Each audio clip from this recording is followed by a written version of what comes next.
Hi, I'm Mike Brauer. I'm a record mixer. I'm here with Chris. Talk about these awesome Odyssey headphones.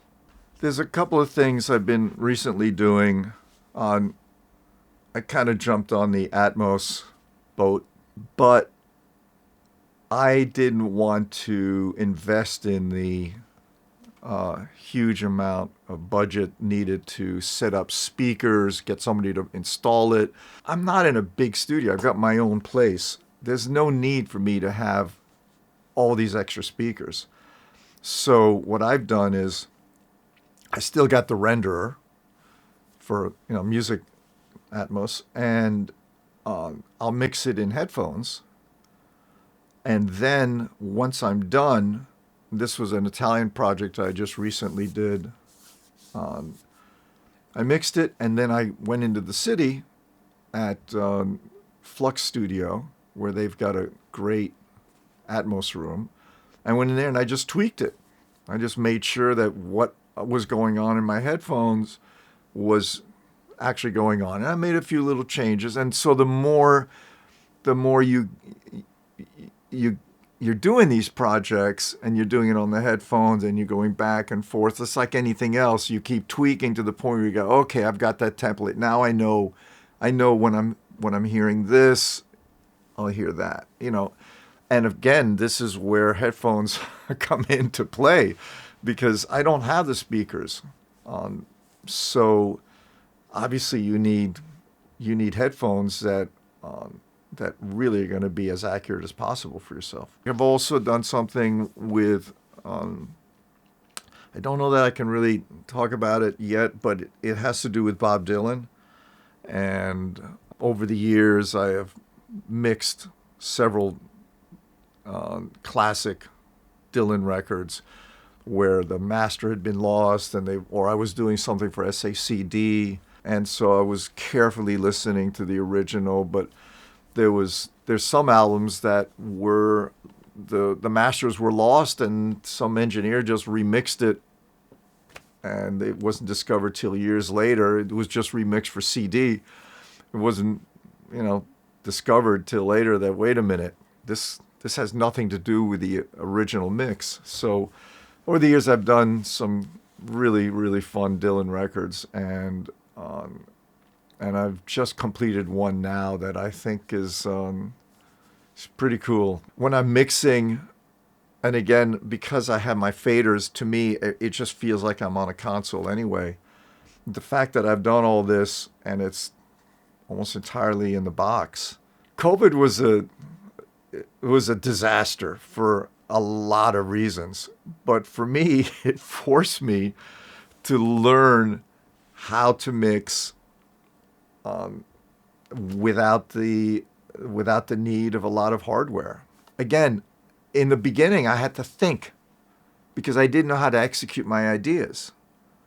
So I had to think, well, how am I going to get this? Because I, I'm used to just relying on a piece of gear. Well, that piece of gear isn't there now. It's this, it's that, and how do I find that sweet spot now?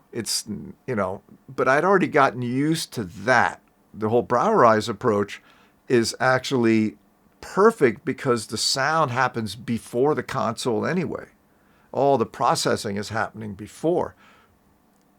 And so it was a very easy transition. But for the most part, the kind of projects I'm doing right now, I'm doing a lot of new artists. Also, there's one from Australia right now, Conrad Swirl, that is just, oh my goodness, it brings me back to my media sound days when I was doing R&B. He sings just incredible. The feel, the vibe of each song. They've done so well in producing it in a way that isn't filled with a lot of tracks. They really focus on what is the essence of this song. And let's do it as simple as possible.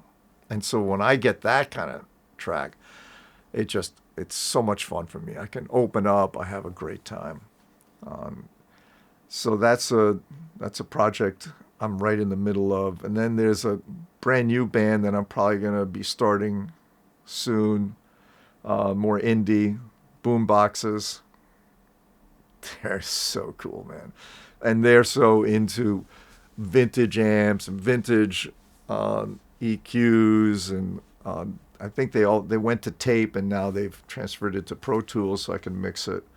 I'm really, really looking forward to that. These guys, they've got the Vox amp. They show they got a Rickenbacker bass, on one song. It's like, I just can't wait. So I still have a lot of fun, and I mean, that's what mixing is about. If you're sitting there and you're like suffering through it and you're like, then you're thinking. And music shouldn't be about that. Music should just be a performance. You just kind of close your eyes and you do it. I mean, look at the guys, when you're on stage. Look at the musicians and the band. What are they doing? They're just performing. They're just playing. They get their eyes closed. They're not sitting there wondering what the next chord is going to be.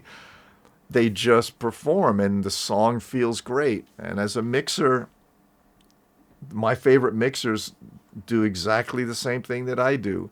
We just sit down and we just don't think much. We just have fun and we just play the song. Obviously, you have to learn your instrument like anything else. It's not like you do that day one. But even day one, I don't care if it's not a great mix, but if it feels good, because that's all you're going for is 100% feel, don't worry about the technique. The technique will come later. Mm-hmm. But I've been, for so many years, I was doing primarily label stuff. You had to be signed in order to get to me. And then I've been doing this for so long. I was like, okay, this is a great opportunity now to start really mixing for new artists, unsigned artists. And that's what I've been doing all through COVID. I was doing that.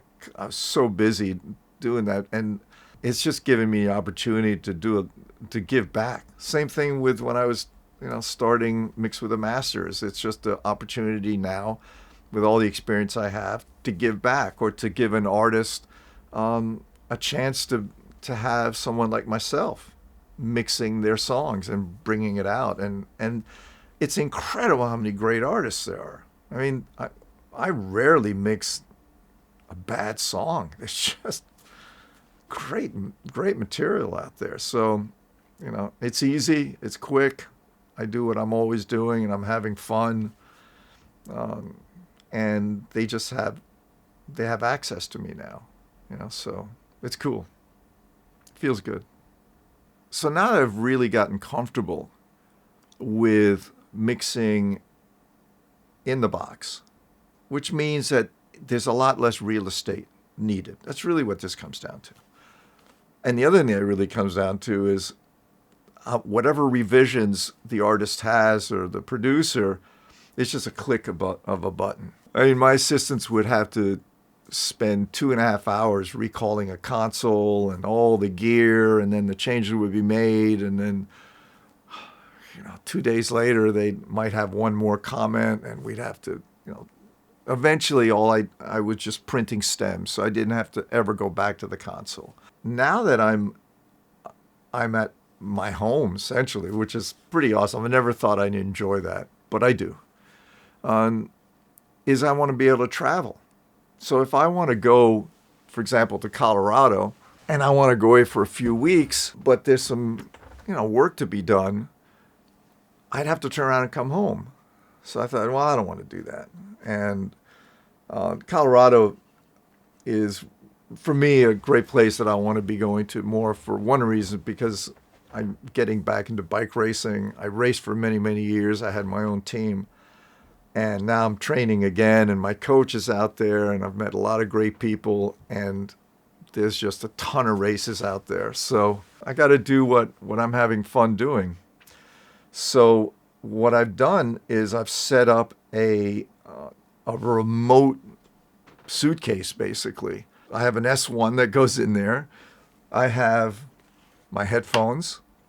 I have my satellites, my docks, pretty much everything, the computer, the laptop that'll go in my backpack.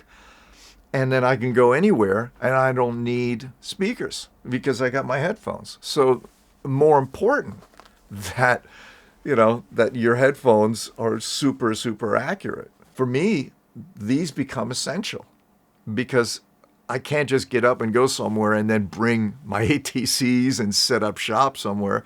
I want to be able to mix anywhere as long as I've got internet. Great headphones. I got my faders, my laptop that has everything. It's fully loaded, and I can go anywhere and mix. And, the first person who told me about this was Tony Maserati. He's like, yeah, I just get up and I'll go, work with an artist somewhere. I get on a plane. I'll go to her house or his house, and I make the changes. He loves it. And then, shut it down and go back to my studio and maybe open it back up on, on some analog gear or something. And then I'm done. I thought, God, that is brilliant. There's nothing holding you down. And I think that's what's the greatest thing about these days of the new technology is that you can just get up and go and mix anywhere. You just have to learn how to do that, But, he would say to me, well, I'd be on the plane, I'd have my in-ears, and I'd be mixing some stuff. And when I'd land, I'd have a good mix ready to play. I'd be like, wow. That all my friends, they've always been way far ahead of me on these things. They're usually 2 or 3 years ahead of me. But I come around. And once I realize that this is good for me, that it makes sense, I'll learn it. It's scary. Every time you're changing something new, it's scary. But that's okay. Because if you think way back when we were first starting, that was scary. But look what happened. I mean, the point of scariness is not like you're going to end up with something bad. You're going to end up with something really, really good. So it's so much fun to think that I can just get up and go somewhere and I can stay there and still do what I like. I could be biking during the day. I can be mixing during the evening. Anywhere I want to go. It's all in one flight case. So thanks for having me here. It's been great to be able to talk about what I do and talk about these great headphones. You got to find something that works for you, and that's the most important thing. Now, for me, I like these.